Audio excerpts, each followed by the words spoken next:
Hi, this is Rock. We're going to look at if error. Let's have a couple of sequences here to work with some data. So I'm going to say, and then I'm going to copy that and paste the values. All right, and then if I have average over here,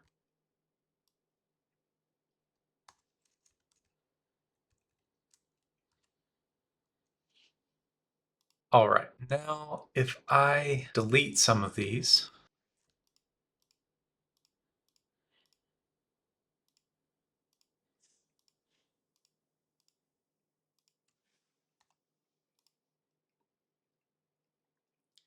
and what if I delete a whole row? See how this gave me a divide by zero error? Because you can't have an average where the divisor is zero. So that throws an error. So what you could do is use an if error function. You put it in front of your function, and then you can put a comma and tell it what you want it to do if there's an error. One thing could be to say, to just have it show zero. I copy this down.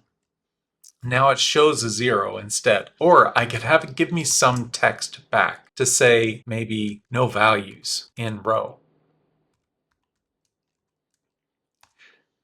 And if I copy and paste that down,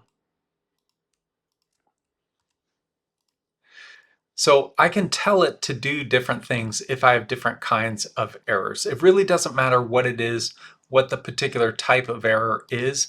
If error is a way to manage what happens when Excel brings back an error.